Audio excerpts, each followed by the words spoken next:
نسأل دميق حبري زلو صبقا سحبتي زغونونا مهرتي نسألهم ببحنتي دميق حبري زلو صبقا سحبتي زغونونا مهرتي نسألهم ببحنتي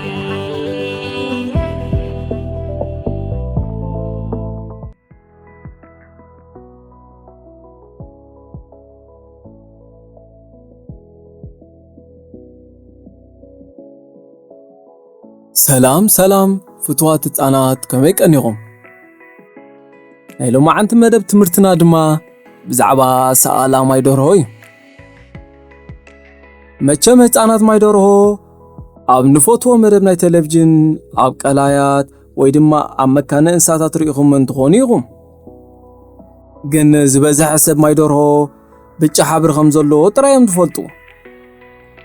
ከምኡ ግን ኣይኮነን እምበር ሕጂ ህፃናት ብዛዕባ ማይ ደርሆ እንዳሰኣልናን እንዳተዘናጋዕናን ምስ በቦቐለማት ክንመሃር ኢና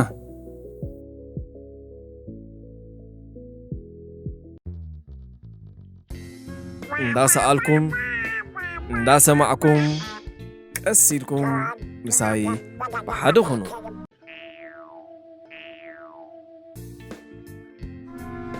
ማይ ደርሆ ማሕበራዊ ህይወት ከም ዝነብራ ኣብ ትሕቲ ማይ ከዓ ክሪኣ ከም ዝኽእላ ትፈልጡ ዶ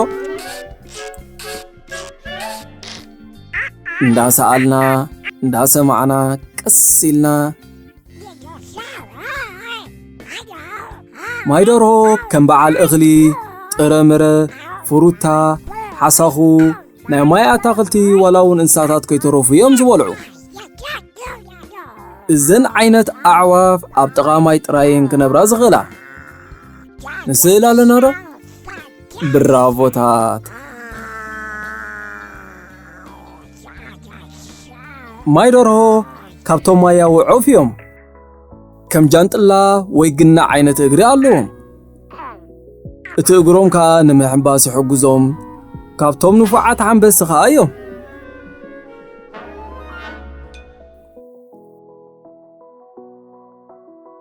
ብዙሓት ሰባት ኳክ ዝብል ድምፂ ናይ ኩለን ማይ ደርሆ ገይሮም እዮም ዝወስድዎ እቶም ተባዕትዮም ስቕ እዮም ዝብሉ ገለ ከዓ ፂፅ ይብሉ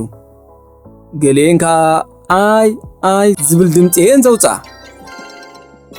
ደስ ክብሉኻ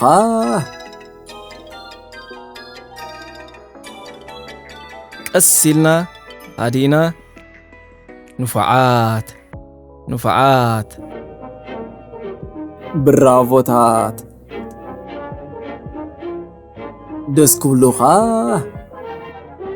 ማይ ደርሆ ክሳዶም ሙሉእ ብምሉእ ክጥወዩ ይኽእሉ እዮም እዛ ሕብሪ ዝነግረኒ መን ኣሎ ብራቮታት ብጫ ትበሃል እስከ ሕጂ ቀስ ኢልና ከይወፃናኻ መስመር ንምልኣያ እስከ ነዛ ቦታ ቀስ ኢልና ኣዲና ኑፋዓት ኣፍ ናይ ማይ ደርሆ ብዙሕ ዓይነት እዩ እቲ ቅርፂ ኣፎም ከዓ እንታይ ዓይነት ምግቢ ክበልዑን ከመይ ከም ዝሃድኑን ክንፈልጥ ንኽእል ንስእል ኣለና ዶ ብራቮታት ፀፊሕ መትኮቢ ዘለዎ ማይ ደርሆ ካብ ጭቃ ውሽጢ ወይ ካብ መሬት ውሽጢ ከዓ ከም በዓል ሓስኻ ኣሮነ ጥረምረ ይምገቡ ቀስ ኢልና ኣዲና ኑፋዓት በሊሕ መትኮቢ ዘለዎም ከዓ ካብ ውሽጢ ማይ ዓሳ ክሕዘሉን ካሃድኑሉን ይጥቀሙሉ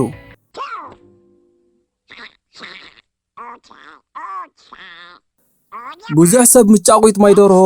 ብጫ ገይሮም ንኹለን እዮም ዝወስዎን ግን ዓበይቲ ማይ ደርሆ ተባዕትዮ ቀጠልያ ርእሲ ጻዕዳ ክሳድ ከምኡውን ሓሙኽሻይ ሕብሪ ዘለዎም ካብ መስመር ከይወፃና ተጠንቂቕና ንፋዓት እተን ኣንስትዮ ማይ ደርሆ ከዓ መብዛሕትአን ናብ ሓመዳዊ ዝኸደ ሕብሪ ዘለወን ብሓፈሻ ግን ተባዕትዮ ዝበዝሕ ሕብሪ ኣለዎን ካብ ደቂ ኣንስትዮ ንላዕሊ ብጀካ ኣብ ኣዝዩ ዝሑል ዝኾነ ቦታ ናይ ዓለም ማለት ኣንታርክቲካ ኣብ ኩሉ ቦታታት እዮም ዝርከቡ ንስእል ኣለና ዶ ንፉዓት ቀስ ኢልና ሕጂኻ ካብ መስመር ከይወፃና እንዳድመቕና ቀስ ኢልና ብራቮታት ኣናብስ ቀስ ኢልኩም ከይወፃኹም ካብ መስመር ህድእ ኢልኩም ቀስ ኢልኩም ንፉዓት ካብ ዓይነታት ማይ ደርሆ ገሊኦም ኣብ ዝነብሩሉ ቦታ ብምንፋር ገይሾም ናብ ርሑቕ ቦታ ኣብ ሙቐት ዘለዎ ወሊዶም ደቆም ይዕብዮም ይምለሱ እዚ ኩሉ ኣሽሓት ኪሎ ሜትር ዝኸድሉ ምኽንያት ከዓ ደቆም ብግቡእ ንምዕባይ ስለ ዝደልዩ እዮም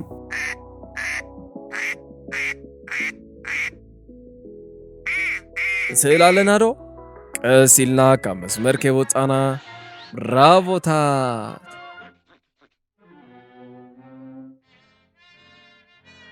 እዛ ሕብሪ ዝነግረኒ መን ኣሎ ንፉዓት ቀያሕ እያ ትበሃል እስከ ሕጂ ቀስ ኢልና ከይወፃና ካብ መስመር ንምልኣያ እስከ ነዛ ቦታ እዚኣ ዝነግረኒ ኸ መን ኣሎ ሰበያዊ እዚኣ ዝነግረኒ ኸ መን ኣሎ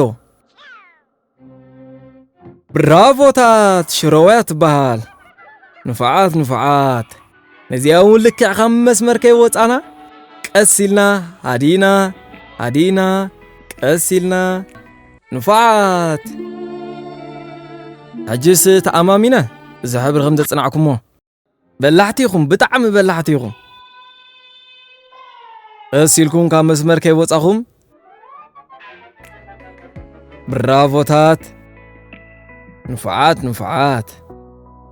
ተባዕትዮ ሕብሮም ብዙሕን ጽቡቕን ምስ ዝኸውን ኣንስትዮ ማይ ደርሆ ብብዝሒ ይፍተዋ እተን ኣዋልድ ግን ሕብርና ብሓመዳዊ ዝኸደ ካብ ጸላእ መከላኸሊ ክኸውን ተባሂሉ ብዙሕ ሕብሪ የብለንን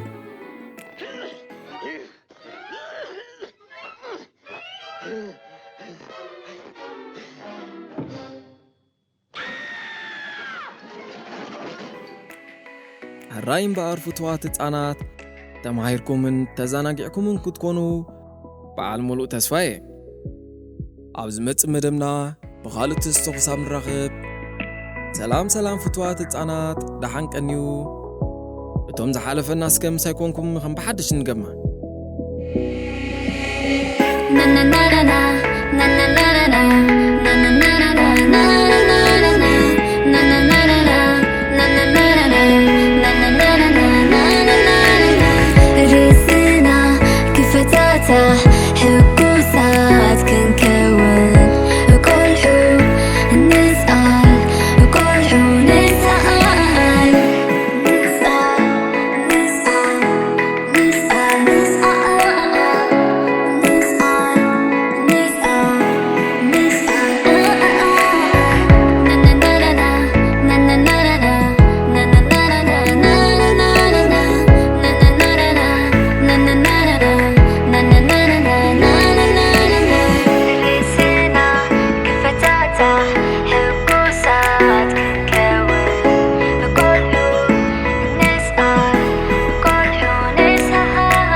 na na